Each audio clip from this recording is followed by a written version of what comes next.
조정에서는 이를 장영실의 임금에 대한 불경제로 간주하고 의군부에서 책임을 물어 곤장 100대와 파지를 구형했으나 세종이 80대로 감형해 주었다고 한다.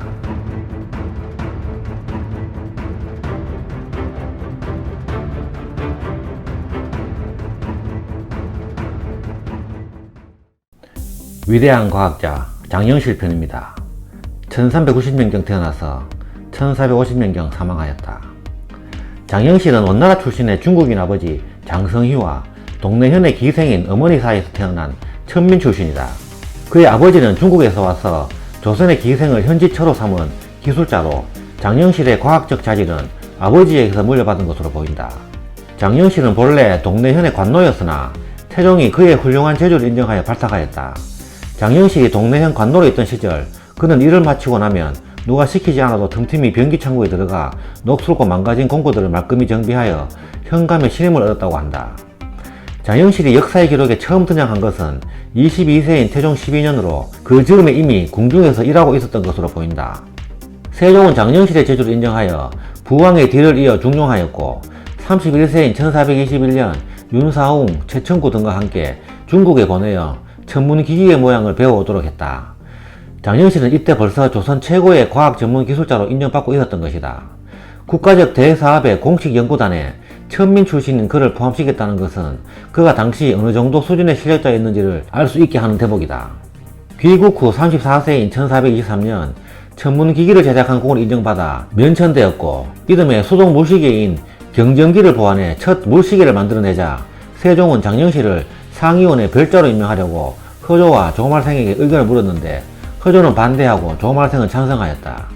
이에 세종은 잠깐 결정을 미뤘다가 유정현 등 다른 대신들과 의논했는데 여기서도 그를 등용하자는 결론이 나서 장영실은 무난히 상의원 별자에 임명되었다. 42세인 1432년부터 당시 뛰어난 과학자였던 이천의 책임하에 천문 관측을 하는 천문대인 간이대 제작에 착수했다. 43세인 1433년에는 혼천이 제작에 착수해 1년 만에 완성했고 이듬해 태종대의 금속 활자인 경자자의 단점을 보완한 구리로 만든 금속 활자인 갑인자의 주조를 감독했다.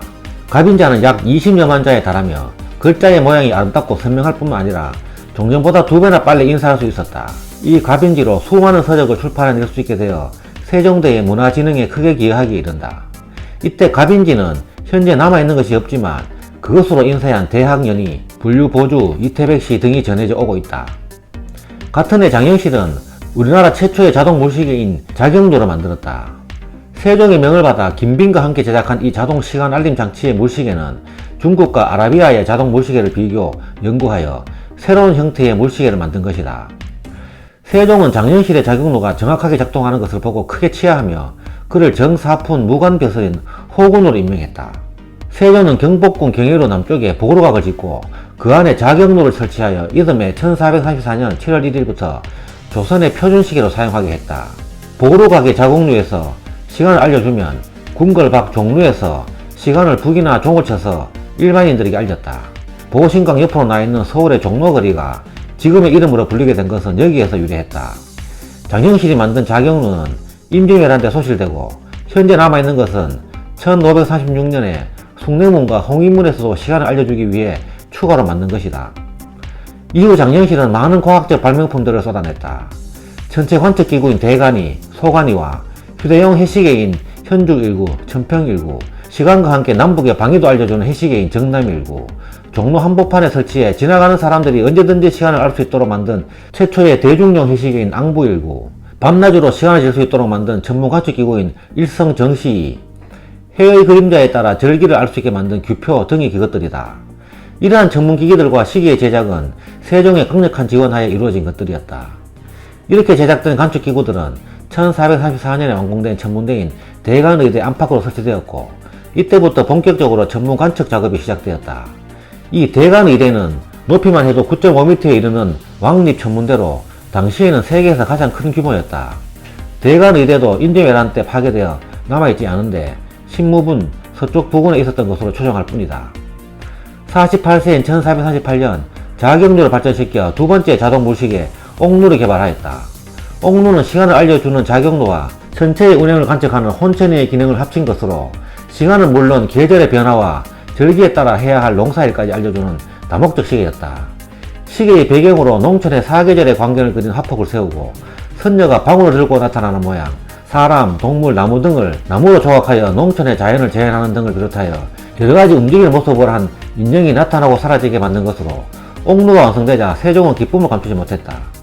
세종은 옥루를 두기 위해 정각을 짓고 양녕대군으로 하여금 정각 이름을 짓게 하여 흥경각이라는 현판을 달고 수시로 드나들며 관심을 기울였다. 그러나 이 옥루도 1553년에 화재로 소실되고 만다. 이듬해 다시 제작하였지만 역시 임진왜란때 불타버려 현재는 남아있지 않다. 그 뒤 경상도 찰방 별감으로 제수되어 경상도로 내려가 각종 금속 철굴과 재련 작업을 지휘 감독하였다. 51세인 1441년 강수량의 정확한 측정을 위해 높이 41.2cm, 직경 16.5cm 크기의 원통용 쇠그릇을 만들었다. 이것이 바로 세계 기상학 최초의 측우기이다. 이 측우기는 그 다음에 높이 30.9cm, 직경 14.4cm로 규격이 통일되었다.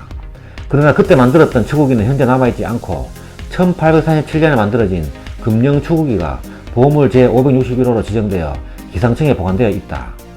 그런데 측우기는 흔히 장영실에 의해 발명되어졌다고 알려졌는데 세종실록에 의하면 당시 세자였던 문종이 고안했고 장영실이 제작에 함께 참여한 것으로 보인다. 그리고 장영실은 강의 범람 여부를 알 수 있는 수표를 발명하였다. 이 수표를 설치한 달인인 수표교는 청계천에 있다가 복개공사로 인해 해체되어 장충단 공원으로 운반된 뒤 재설치되어 오늘날까지 보존되고 있다. 이 공으로 대호군으로 특진하였다.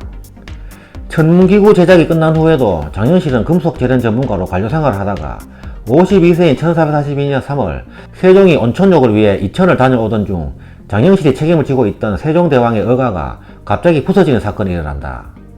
조정에서는 이를 장영실의 임금에 대한 불경죄로 간주하고 의군부에서 책임을 물어 곤장 100대와 파지를 구형했으나 세종이 80대로 감형해 주었다고 한다. 이렇게 처벌은 확정되어 장영실은 의군부에서 장형을 받은 후 파직되었다. 사실 이 사건은 장영실의 직접적인 책임은 없지만 세종의 비대한 몸무게를 감안하지 않은 탓이 직접적인 원인이다. 아이러니하게도 조선의 위대한 과학자 장영실은 이후 역사에서 자취가 완전히 사라졌다. 장영실이 그 뒤로 어떻게 살았다는 이야기조차 전해지지 않아서 그가 언제 어떻게 죽었는지는 알 수가 없다.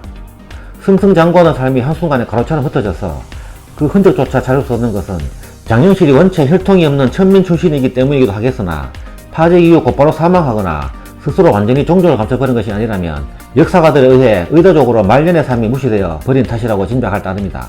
동국 여지 승남에 장영실은 아산의 명신이다 라는 기록이 전하기 때문에 그가 아산에 내려가서 예상을 마쳤을 것이라는 추측이 있다.